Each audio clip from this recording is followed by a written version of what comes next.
Assalamualaikum warahmatullahi wabarakatuh. Perkenalkan, nama saya Putri Astriani.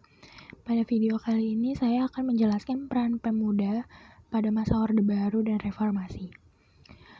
Pemerintahan pada masa Orde Baru berlangsung hingga 32 tahun, tepatnya dari tahun 1966 hingga 1998. Ada beberapa kebijakan yang dilakukan oleh pemerintahan pada masa Orde Baru.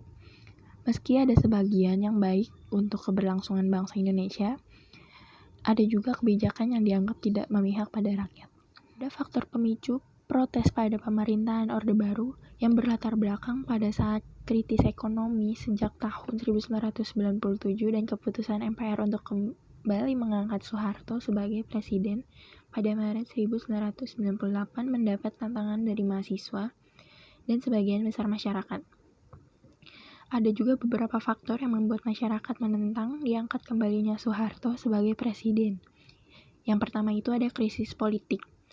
Demokrasi menjadi masalah yang paling besar selama Orde Baru.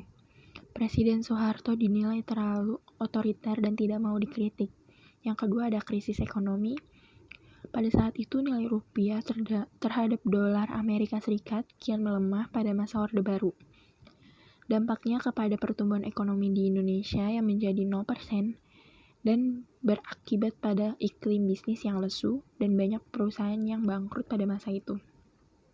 Dan juga lebih parahnya lagi, harga sembako pada saat itu semakin tinggi dan angka pengangguran meningkat dan persediaan sembako di pasaran mulai menipis dan juga kualitas hidup masyarakat terus melemah. Yang ketiga ada krisis kepercayaan, kondisi politik yang tidak demokratis, kondisi ekonomi yang semakin memburuk, membuat masyarakat dari berbagai kalangan mulai tidak percaya dengan pemerintahannya Soeharto. Lalu juga yang terakhir ada krisis hukum, kekuasaan kehakiman berada di bawah kontrol dan campur tangan Soeharto. Secara ideal, kehakiman harus memiliki independensi dan kekuasaan yang terbesar dari kekuasaan pemerintah. Dari berbagai masalah, akhirnya para pemuda memicu protes yang menghasilkan dua peristiwa besar.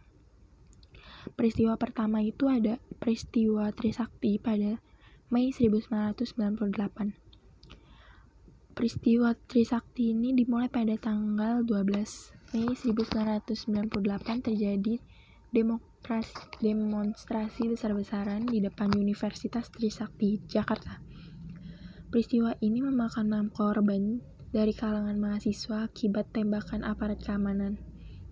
Peristiwa tersebut tidak membuat semangat mahasiswa surut dan juga menyulut adanya demokrasi yang lebih besar pada 13 dan 14 Mei 1998. Di Jawa Tengah, kerusuhan juga terjadi di wilayah Indonesia lainnya termasuk Jakarta.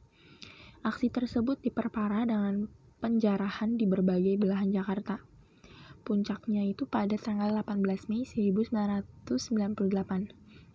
Mahasiswa berhasil menduduki atap gedung DPR MPR RI di Senayan.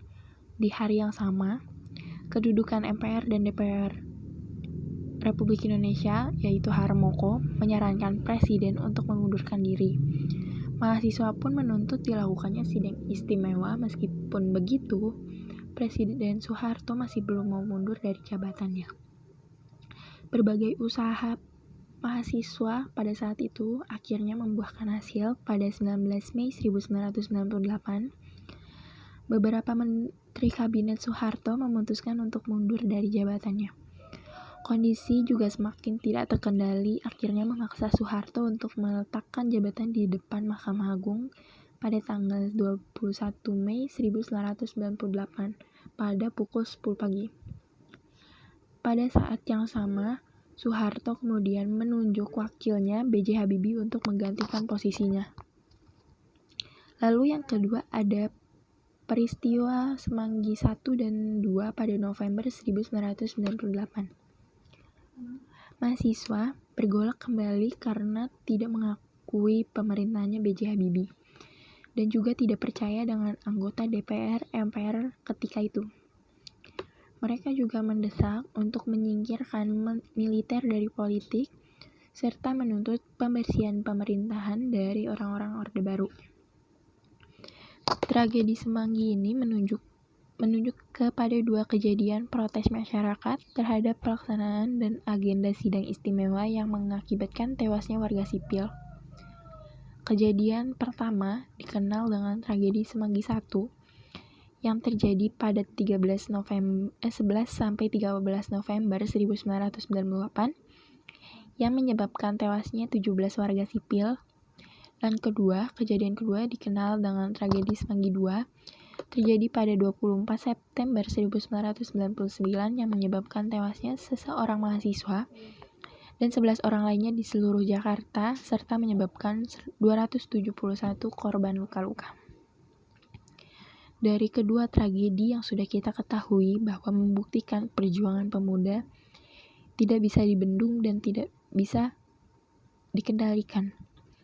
Pemuda merupakan sosok yang berani dan cerdas, termasuk peran pemuda di masa perubahan Orde Baru ke reformasi.